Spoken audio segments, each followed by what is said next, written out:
I'm here today with Jack Reed, who is the Business Development Manager at SM Magnetics, and he's one of the technical advisors when it comes to working with motor companies. So Jack, welcome. Thank you. Welcome. Thank you very much. We're here today to talk about motors, but specifically the magnet portion of a motor and how the magnetics are playing their part within the motor. So Jack, just to start with, I guess, where would you start with an engineer who's designing a motor? What is the most important? So I think that the starting place for any engineer or designer that's coming to us would be at the end. We often like to say to start at the end, whether that be with the RPM that you need, with the voltage that you need, with the amperage in that you need, with the horsepower, torque requirements, any size requirements that you have. Basically, anything that you can give us will better help us to support your project. So, Jack, I noticed that you have some components sitting right here in front of us. You brought some props for Absolutely. us. Can you just talk briefly to, I guess, anything that you have sitting on this table right now for us? Sure, absolutely. So I've really decided just to put couple different sizes together. We can go to something as small as this, up to something as large as this.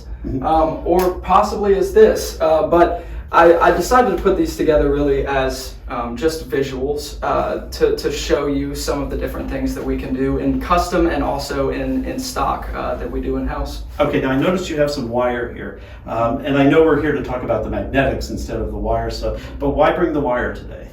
Well, I just wanted to show the differences between some of these wire gauges. Obviously, this gauge is much different from this gauge, as you can see, and they have different purposes. Obviously, those purposes depend on your design and your application and your end goal. So I just wanted to show how this is definitely much different than this, and there's a lot of sizes in between that you can choose from as well. So Jack, I'm going to transition us from wire to magnetics, but from a magnetic standpoint, how important are the magnetics when somebody may want to change a gauge wire? So when it comes to the wires and the magnetics, really everything in a motor is going to be working together. So if you change the size of the wire from this size, say to this, you're going to also have to change something else. So, maybe the magnetics, we would probably look at that through simulations just to make sure that it's optimized. But we do like to say that everything works together. So if one thing's affected, then something else will be as well. So if you change the size of the wire, the magnetics will be affected, or vice versa. It really just depends. It's all very application and design specific. So Jack, I see you have a couple arc magnets here right now. So are arc magnets the only type of magnet that you would use in a motor, or is there other things that you would recommend? So there are other magnets that we would recommend. Arcs are typically what people come to us with, as they have this shape and can be easily put into a circular position. But we also use rectangles as another option, and it is as good of an option in some applications as the arc. So we do like to say that yes, arcs work well, but rectangles work well also.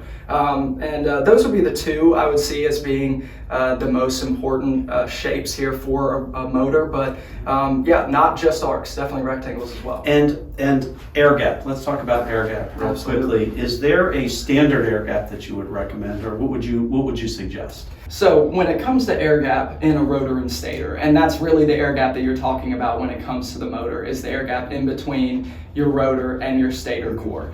So you really just want it to be able to spin. That's majority of the time, that's really what people want. And when it comes to optimization, it depends on your design. Possibly a 10 millimeter air gap would be optimizing your design, or a 2 millimeter air gap. Really, you just want to have the most minimal air gap for the space that you have, and it still allows for your rotor to turn. So Jack, I also noticed as I'm looking down here at some of your playthings here, I noticed that you have an example of a lamination or a stator set that's skewed. Yes. And tell me why that is that way. So the one that he's talking about is this one, and the reason that it would be skewed is actually also to optimize performance. and to reduce or eliminate cogging. So that's one of the big things that a lot of people that come to us and work with us are needing is optimization and reducing cogging in their design. So we decided to go with a lamination stack here that is skewed, and for that reason, actually cogging was eliminated in this specific design and application, and efficiency was improved. So that's not always the case. That efficiency is improved and that cogging is eliminated. But in this case, it was a win-win for the customer and for us as well. This is great. So Jack, overall, what advice would you give to the engineering groups that you work with when it comes to motor design and the magnetics? So when it comes to motor design and the magnetics, I would say to always start at the end.